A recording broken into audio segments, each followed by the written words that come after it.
Bonsoir Ange. Bonsoir Thérèse. On va poursuivre avec notre entretien consacré à la prédestination. Avec plaisir. Qu'est-ce que le roi David a à nous dire au sujet de la prédestination?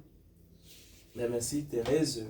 On est là également une fois de plus dans l'Ancien Testament, livre d'images du Nouveau Testament et qui nous et où donc la doctrine biblique de la prédestination qui nous est présentée dans le Nouveau Testament de façon parfois si abstraite nous est présentée en revanche sous forme de type d'image. Je rappelle qu'un type est la description imparfaite de la réalité qui préfigure par analogie.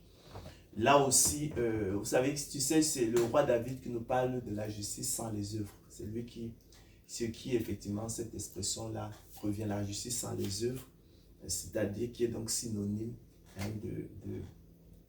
de prédestination. Si ce n'est point pas les œuvres, c'est forcément selon la prédestination. Donc ça, c'est une association que le cerveau doit faire. Si ce n'est point pas les œuvres, c'est selon la prédestination. Parce que la prédestination ne regarde pas aux œuvres. Elle est selon le bon plaisir de la volonté de Dieu. Donc le roi David, l'homme selon le cœur de Dieu, il avait parfaitement conscience de son péché. Il estimait que le fardeau de ses péchés l'écrasait. Donc c'est quelqu'un qui avait tout à fait senti sa misère et sentait et reconnaissait que il reconnaissait que s'il passait en jugement devant Dieu, il ne pourrait s'en sortir. Donc il implorait tout simplement l'effacement de ses péchés. Il implorait l'effacement de ses péchés. Il sollicitait donc la justice sans les œuvres, non la justice de la loi, non la justice qui vient de la loi, non sa justice, parce qu'effectivement, elle ne valait pas grand-chose. Donc, ayant senti sa misère, il ne comptait que sur la grâce de Dieu, sa pitié. On va essayer de retrouver ça dans les Écritures, selon qu'il est écrit. Heureux, dit le roi David, ceux dont les iniquités sont pardonnées et dont les péchés sont couverts. Heureux l'homme à qui le Seigneur n'impute pas son péché. Vous voyez, c'est de ça qu'il s'agit. Car mes iniquités s'élèvent au-dessus de ma tête. Comme un lourd fardeau, elles sont trop pesantes pour moi. Mes plaies sont infectes et purulentes par l'effet de ma folie. Il avait une haute conscience de son indignité, de son péché. Nous devons tous parvenir à cet état-là. Parce que nul n'est juste pas même seul. Nous devons sentir notre misère. Je suis courbé, disait-il, abattu au dernier point. Tout le jour, je marche dans la tristesse, car un mal brûlant dévore mes entrailles, et il n'y a rien de sain dans ma chair. Je suis sans force, entièrement brisé. Le trouble de mon cœur m'arrache des gémissements. Seigneur, tous mes désirs sont devant toi, et mes soupirs ne te sont point cachés. Mon cœur est agité, ma force m'abandonne, et la lumière de mes yeux n'est plus même avec moi. Car je reconnais mon iniquité. Je suis dans la crainte à cause de mon péché.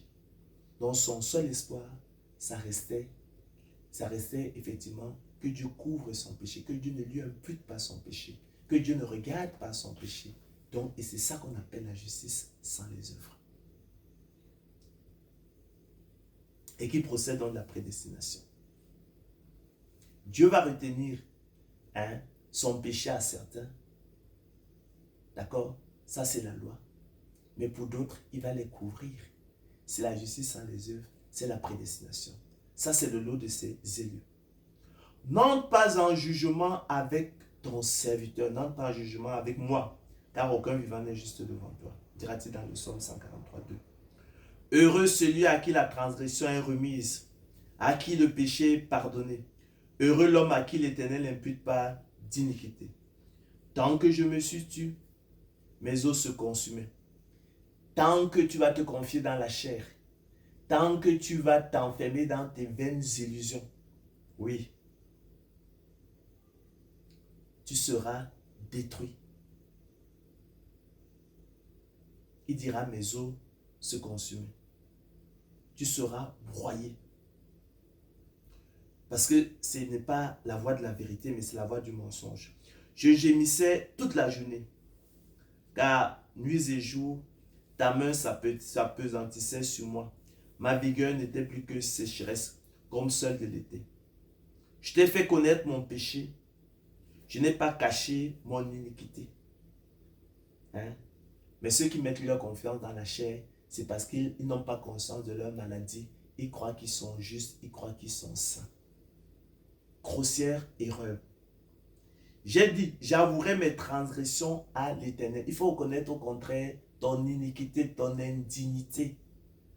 Comme Méphibosheth, tu es un chien mort. J'ai dit, j'avouerai mes transgressions à l'Éternel.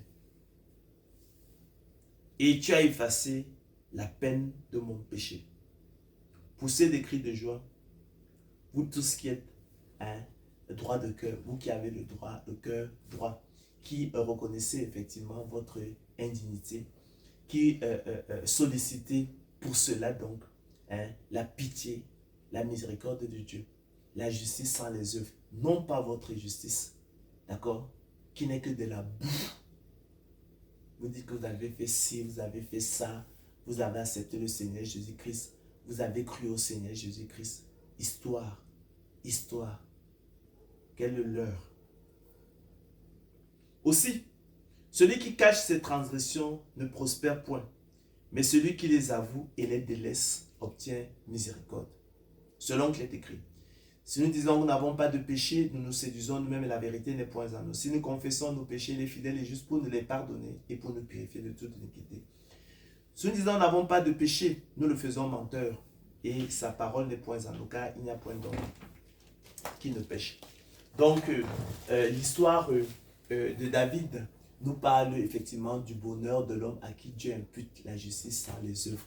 Elle nous parle de la justice sans les œuvres, elle nous parle donc de la prédestination. La justice sans les œuvres qui procède justement de la prédestination des œuvres de Dieu au salut. Voilà, Thérèse, ce que nous pourrions dire au sujet effectivement du roi David, qui ne mettait pas sa confiance en la chair. Il savait qu'il n'y avait rien de bon en lui. Il avait senti sa misère et il s'en remettait à la pitié, à la grâce, à la justice qui vient de Dieu. Non à la sienne, non à sa propre justice, mais celle qui vient de Dieu. Donc à la justice sans les œuvres, c'est-à-dire à la prédestination des œuvres de Dieu au salut. Voilà, c'est réel ce que nous pourrions dire sur le sujet. Merci, Ange. Ben, c'est moi, Thérèse, qui te remercie.